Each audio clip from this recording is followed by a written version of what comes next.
Hello, it's Dr. Daigle of Mom and Me MD, and welcome again for another Hot Topics Tuesday.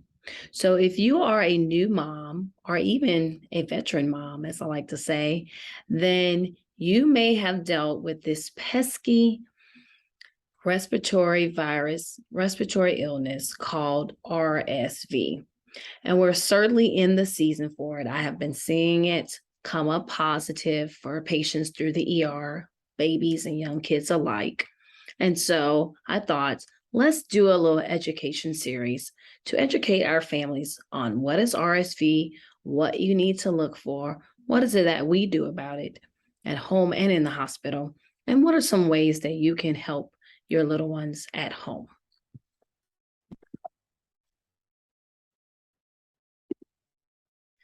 Respiratory syncytial virus. So that is what RSV stands for.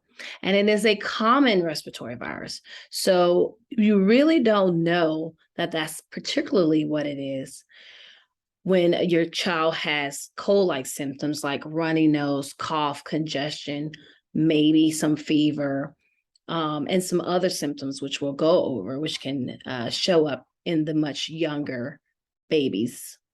And along with that, it can be a very serious infection, especially for infants, especially those 6 months of age and younger. And one of the main ways it can show up outside of just being like a simple cold is something called bronchiolitis, which is inflammation of the small airways of the lungs. So that's like way at the bottom of the lungs. And pneumonia, which is infection of the lungs. So viruses can cause pneumonia as well as bacteria. So who is at risk? Well, any child and even some adults can get RSV. And we as adults, as with a lot of other infections, our symptoms may be very mild or our course may be mild, but if an infant or a baby catches it, they can sometimes have a more rough time. So those at high risk include premature infants. So that's any infant born under 37 weeks of age or younger. Young infants, so then even if they're not premature, but they're 6 months of age and younger.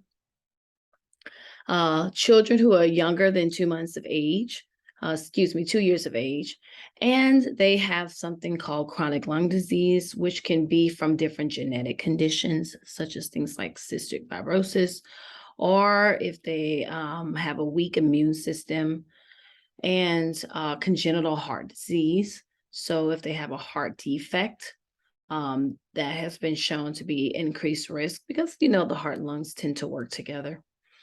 And then children who have neuromuscular disorders. So disorders that affect how your muscles work, the integrity of your muscles, because you have your diaphragm, which supports your breathing, other muscles in between your rib cage that supports your breathing. And so if these muscles are affected, then your breathing will be affected, and then your ability to like clear secretions and things like that. This makes you at higher risk, or baby or child at higher risk.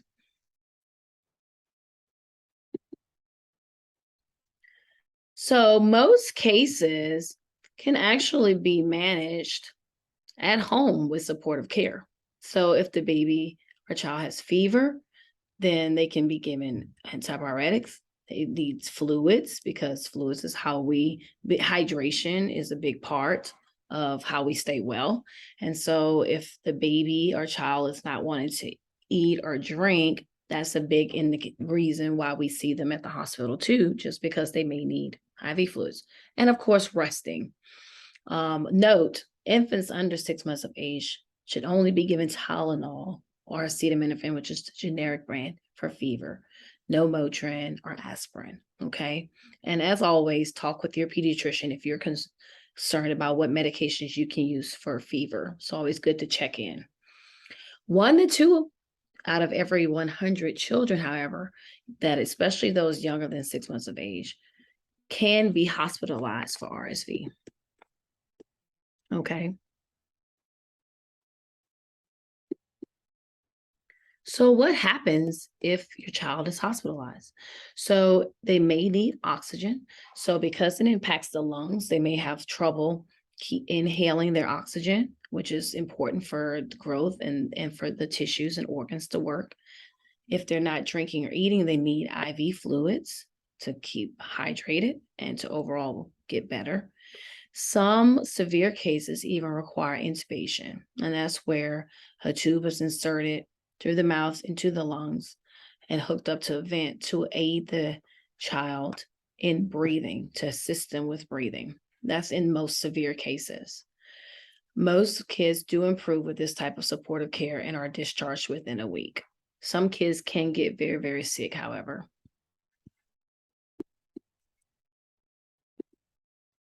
So, what should you be looking for?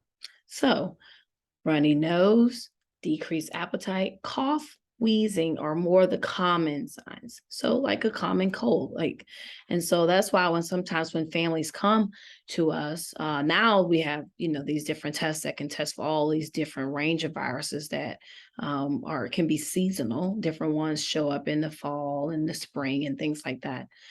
Um, but that's how we really know. Otherwise, we're using the context of these upper respiratory symptoms, like we like to call it, the runny nose, congestion, to just know that there's a viral illness at play. And most of them tend to get better within the first 1 to 2 weeks, for first week for sure. You'll have a lot of symptoms, but by that second week, children should be resolving. Very young infants you can see irritability. So if your child is very fussy and cranky and can't seem to be consoled, and you've tried everything and you have a suspicion they may be sick, it's good to bring them into the doctor for that. Just that symptom alone can require us to look at the child and do some lab work and testing. Decreased activity. So babies tend to sleep a lot anyway. So when a family tells me baby's excessively sleeping, to me, I'm asking, are they waking up to feed and eat like normal? Because especially young children, especially in the first month or two of life, they do a lot of eating and sleeping. So saying excessively sleepy isn't helpful, but more like there's a change in how they were. And, trust your paternal instincts. People know a lot of times when their children are different, even if they can't put a name to it or they just don't understand why. That's worth trusting. That's worth talking to your pediatrician or family medicine doctor about, or the ER if you see more of these other symptoms along with it, like their change in breathing, something we call apnea. So apnea is when there's pauses in breathing lasting longer than 15 seconds. And 15 seconds is a long time. So babies will do periodic breathing, especially the really young babies, where they go, see, my pause there was not 15 seconds. It can seem like a really long time, but if you count, that probably was maybe 3 to 4 seconds. So babies can do that naturally.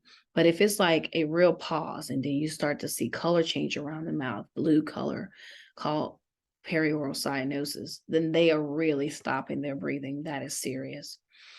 And fever may not always occur with RSV. So if your child is having other symptoms just because they're not having fever does not mean they do not need to be assessed by a healthcare provider. Is taking in the big picture. Are they being irritable, not wanting to eat, having less than 3 wet diapers in 24 hours because they haven't been eating and drinking? These are things that you need to seek medical attention for. So when do you seek help? You call your pediatrician or 911, depending on the circumstances, if your child is having difficulty breathing. So I did a reel, another on my part of my Instagram, where I discuss what are signs of difficulty breathing. That's nasal flaring, pulling here with every breath, grunting, and breathing fast, or even like really slow breathing, like very shallow breathing can be a sign. Pulling in between the ribs, abdominal breathing, like it looks like they're sucking in underneath that rib cage with every breath. That's difficulty breathing. They're not drinking enough fluids to make 3 wet diapers in 24 hours or so at minimum, then they may not be getting enough to be hydrated. It's worth calling your pediatrician about. And or if they're getting worse, so like they're really getting like where you can't arouse them, or the coughing or it's progressing into really, usually the biggest things are difficulty breathing or not breathing or just really hardly no activity. These are things you definitely call 911 for. You may call your pediatrician if they're having trouble breathing, they've still been eating or drinking, and they're just getting started and you want to have them checked out. They're still, you can tell they don't feel that great, but they've been still relatively acting somewhat normal. Then you can call your pediatrician. But if you're not sure and you're really worried, you always have the option to call 911. So what can you do though, right? So infections are around. It's, depending if your child, people around other people at some point are going to become sick. So as try as you might, you can't always avoid infection, unfortunately. And so I don't want you to beat yourself up. I can tell you as a pediatrician mom, I still cry sometimes when my kids get sick, even though I know what's going on. I just don't like to see them not feeling well. But I do understand, and it's a part of life, especially if they are in school and or daycare. So these are just things that are kind of part of living, okay? But some things you can do is wash your hands often. So be very diligent about cleanliness, washing your hands. If you know you've been sick, you've sneezed onto, clothes. I even like to sneeze inside because even I feel like if I sneeze onto my sleeve arm, I can still go and like hold my baby and pick them up or inadvertently touch that part of my arm and then touch them. And so, when you've done it, rush to clean your hands. Cough or sneeze into a tissue or like inside your shirt, and then go and wash your hands. Avoid people who are sick. So, let your family members know, hey, if you've been having any type of congestion, running nose and stuff, especially adults, even if they haven't had fever, try to have them stay away for at least 7 to 10 days to get over that incubation period where the virus will not be as active. Disinfect surfaces regularly. So wiping down. I like to wipe down the counters. I even wipe down my doorknobs, things we're touching all the time that we don't think about, going in and out of the doors, going in and out of our bathroom, going in and out of our room. So, and staying at home when you are sick, just so you're not making other people sick, right? That whole spreading everything. But do your best. This is in no way 100%.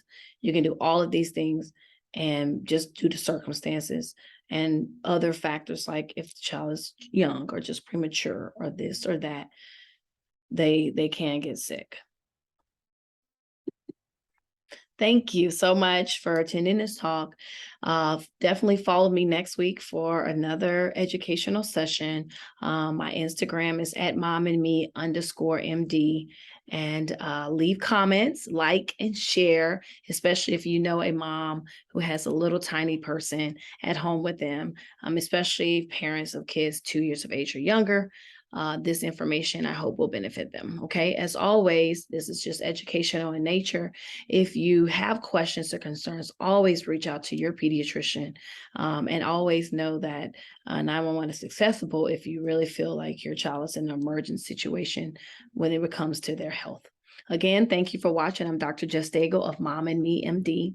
And if you are in Atlanta and looking for a concierge pediatrician to come at home and see you and your new baby after delivery, as soon as you get home, to help you transition, where you're not having to run to the office after your labor and delivery, but still receive quality, personalized medical care, then you can also go to my platform. I have a link there where you can sign up for my email list and be notified when my services start next month. Thank you again, and I hope you have a great night.